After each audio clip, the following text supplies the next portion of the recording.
Hello friend, स्वागत है आपके अपने YouTube channel AR soft study में। प्यारे मेरे साथियों, आप सभी लोग कैसे हो? ज़रा कमेंट कर कर मेरे को बताइएगा आप सभी लोग कैसे हो। अच्छे हो ना तो कमेंट कीजिए। चलिए, आज हम लोग पढ़ेंगे 12 क्लास हिंदी का इम्पोर्टेंट ऑब्जेक्टिव प्रश्न आप लोग के लिए ले आए हैं। VVI ऑब्जेक्टिव प्रश्न टॉप ऑब्जेक्टिव प्रश्न है, तो इसीलिए आज का क्लास आप लोग मिस मत कीजिएगा। शुरू से लेकर एंड तक ज़रूर देखिएगा एंड अपने दोस्तों में इस वीडियो को बहुत सारा शेयर कर दीजिएगा। आप लोग जल्दी से शेयर कर दीजिएगा वीडियो को। चलिए शुरू करते हैं पहले 9 प्रश्न पर। देखिए, पहले नंबर में लिखा है कवियों के कवि किसे कहा जाता है। ए ऑप्शन है रघुवीर सहाय को, बी ऑप्शन है जयशंकर प्रसाद को, सी ऑप्शन है अशोक वाजपेयी को, डी ऑप्शन है शमशेर बहादुर सिंह को। तो देखिए, पूछा जा रहा है मेरा भाई आप लोगों से कवियों का कवि किसे कहा जाता है। तो देखिए, कवियों का कवि जो कहा जाता है शमशेर बहादुर सिंह को कहा जाता है। तो इसका करेक्ट आंसर आप लोग को लगा देना है डी, शमशेर बहादुर सिंह को कवियों का कवि कहा जाता है। तो इसका करेक्ट आंसर डी आप लोगों का करेक्ट आंसर हो जाएगा। चलिए चलते हैं अगले 9 प्रश्न पर। अगले 9 प्रश्न में लिखा है शमशेर बहादुर सिंह का जन्म कहाँ हुआ था। ए ऑप्शन है देहरादून में, बी ऑप्शन है पटना में, सी ऑप्शन है लखनऊ में, डी ऑप्शन है दिल्ली में।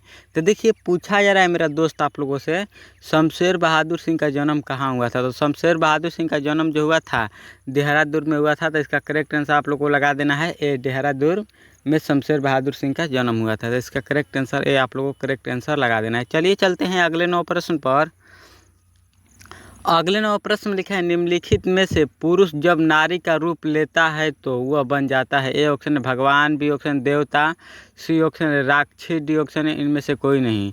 तो देखिए, पूछा जा रहा है मेरा दोस्त आप लोगों से निम्नलिखित में पुरुष जब नारी का रूप लेता है तो वह बन जाता है। तो देखिए, देवता बन जाता है। तो इसका करेक्ट आंसर आप लोगों को लगा देना है बी, देवता बन जाता है।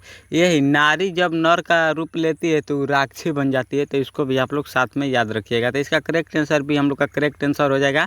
इंपॉर्टेंट प्रश्न है, तो इसीलिए आज का क्लास आप लोग मिस मत कीजिएगा, शुरू से लेकर एंड तक जरूर देखिएगा। चलिए चलते हैं अगले 9 प्रश्न पर। अगले 9 प्रश्न लिखा है ज्ञानेंद्र पति सरकारी सेवा में क्या थे। ए ऑप्शन चिकित्सक, बी ऑप्शन है कारा अधीक्षक, सी ऑप्शन है अभियंता, डी ऑप्शन है दंडाधिकारी। तो देखिए, पूछा जा रहा है मेरा दोस्त आप लोगों से ज्ञानेंद्र पति सरकारी सेवा में क्या थे। तो कारा अधीक्षक थे। तो इसका करेक्ट आंसर आप लोग को लगा देना है बी, कारा अधीक्षक थे। तो इसका करेक्ट आंसर भी हम लोग का करेक्ट आंसर हो जाएगा। चलिए चलते हैं अगले 9 प्रश्न पर। अगले 9 प्रश्न में लिखा है विशेषण के मुख्य कितने प्रकार हैं। ए ऑप्शन है 5, B option 7, C option 4, D option है 8। तो देखिए, विशेषण पूछ दिया है आप लोगों से विशेषण के मुख्य कितने प्रकार है। तो विशेषण के मुख्य जो है 4 प्रकार है। तो इसका करेक्ट आंसर आप लोग को लगा देना है सी, 4 प्रकार है विशेषण के मुख्य। तो इसका करेक्ट आंसर सी हम लोग का करेक्ट आंसर हो जाएगा। चलिए चलते हैं अगले 9 प्रश्न पर। अगले 9 प्रश्न में लिखा है जाति का विशेषण शब्द है। ए ऑप्शन जाति, बी ऑप्शन है जातीय, सी ऑप्शन है जन्म, डी ऑप्शन है जनतौ। तो देखिए, पूछा जा रहा है मेरा दोस्त आप लोगों से जाति का विशेषण शब्द है। तो देखिए, जाति का विशेषण शब्द जो है जातीय है। तो इसका करेक्ट आंसर भी हम लोग का हो जाएगा करेक्ट आंसर जातीय है, जाति का विशेषण शब्द। चलिए चलते हैं अगले 9 प्रश्न पर। अगले 9 प्रश्न में लिखा है गांव में आप किसकी धुन सुनाई नहीं पड़ती है। ए ऑप्शन है फिल्म गीत की, बी ऑप्शन शोक गीत की, डी ऑप्शन लोकगीत की, डी ऑप्शन इनमें से कोई नहीं। तो देखिए, पूछा जा रहा है मेरा दोस्त आप लोगों से गाँव में अब किसकी धुनें सुनाई नहीं पड़ती है। तो लोकगीत की धुनें सुनाई नहीं पड़ती है। तो इसका करेक्ट आंसर आप लोगों को सी लगा देना है, लोकगीत की धुनों गाँव में सुनाई नहीं पड़ती। तो इसका करेक्ट आंसर सी हम लोग का करेक्ट आंसर हो जाएगा। चलिए चलते हैं अगले 9 प्रश्न पर। अगले 9 प्रश्न में लिखा है बाल कृष्ण भट्ट के पिता क्या थे, का नाम क्या था। A option Teni Prasad Bhatt, B option है तेनी प्रसाद भट्ट, सी ऑप्शन है सैनी प्रसाद भट्ट, डी ऑप्शन है बेनी प्रसाद भट्ट। तो देखिए, बाल कृष्ण भट्ट का पिता का जो नाम था बेनी प्रसाद भट्ट था। तो इसका करेक्ट आंसर आप लोग को लगा देना है डी, बेनी प्रसाद भट्ट था बाल कृष्ण भट्ट की पिता का नाम। मेरी माता का नाम पूछा जाएगा तो पार्वती देवी था माता का नाम। तो इसको भी आप लोग साथ में याद रखिएगा। चलिए चलते हैं अगले 9 प्रश्न पर। 9 प्रश्न में लिखा है पुरानी हिंदी की रचना है। ए ऑप्शन है रामचंद्र शुक्ल की बी ऑप्शन, चंद्रधर शर्मा गुलेरी की सी ऑप्शन, नामवर सिंह की डी ऑप्शन, हजारी प्रसाद द्विवेदी की। तो देखिए पूछा जा रहा है मेरा दोस्त आप लोगों से, पुरानी हिंदी की रचना है, तो पुरानी हिंदी की रचना जो है चंद्रधर शर्मा गुलेरी जी की है, तो इसका करेक्ट आंसर आप लोग को बी लगा देना है। चंद्रधर शर्मा गुलेरी जी की रचना है पुरानी हिंदी की रचना, तो इसका करेक्ट आंसर भी हम लोग का करेक्ट आंसर हो जाएगा। तो इसको आप लोग जरूर याद कर लीजिएगा, भुलाइएगा मत, इंपॉर्टेंट प्रश्न है। चलिए चलते हैं अगले 9 प्रश्न पर। अगले 9 प्रश्न में लिखा है शिक्षा प्राप्ति के लिए अमेरिका कौन गए थे? ए ऑप्शन है बालकृष्ण भट्ट, बी ऑप्शन है Chandradhar Sharma Guleri, C option Jayaprakash Narayan, D option है हजारी प्रसाद द्विवेदी। तो देखिए पूछा जा रहा है मेरा दोस्त आप लोगों से, शिक्षा प्राप्ति के लिए अमेरिका कौन गए थे? तो शिक्षा प्राप्ति के लिए अमेरिका जो गए थे जयप्रकाश नारायण गए थे, तो इसका करेक्ट आंसर आप लोगों को लगा देना है सी, जयप्रकाश नारायण शिक्षा प्राप्ति के लिए अमेरिका गए थे, तो इसका करेक्ट आंसर आप लोग का सी करेक्ट आंसर हो जाएगा। जयप्रकाश नारायण को कवियों का कवि कहा जाता, जयप्रकाश नारायण को लोकनायक के नाम से जाना जाता है, तो इसको भी आप लोग साथ में याद रखिएगा। चलिए चलते हैं अगले 9 प्रश्न पर।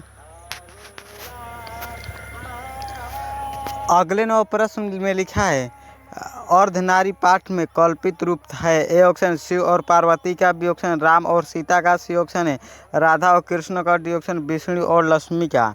तो देखिए पूछा जा रहा है मेरा दोस्त आप लोगों से, अर्धनारी ईश्वर पाठ में कल्पित रूप है? तो देखिए अर्धनारी ईश्वर पाठ में कल्पित रूप जो है शिव और पार्वती का है, तो इसका करेक्ट आंसर आप लोग को लगा देना है ए, शिव और पार्वती का अर्धनारी ईश्वर में कल्पित रूप है। तो बहुत इंपॉर्टेंट प्रश्न है, तो इसको जरूर याद कर लीजिएगा। चलिए चलते हैं अगले 9 प्रश्न पर। अगले 9 प्रश्न में लिखा है रसोई घर में कौन सा समास है? ए ऑप्शन तत्पुरुष समास, बी ऑप्शन बहुब्रीहि समास, सी ऑप्शन कर्मधारय समास, डी ऑप्शन अव्ययभाव समास। तो देखिए आप लोगों से समास से पूछा है तत्पुरुष मतलब रसोई घर में कौन सा समास है? तो देखिए रसोई यानी कि रसोई का घर, तो देखिए रसोई का विभक्ति चिन्ह गायब कर दिया गया है, तो तत्पुरुष समास हो जाएगा। तो इसका करेक्ट आंसर आप लोगों को ए लगा देना है, रसोई घर में तत्पुरुष समास है, तो इसका करेक्ट आंसर ये हम लोग का करेक्ट आंसर हो जाएगा। चलिए चलते हैं अगले 9 प्रश्न पर।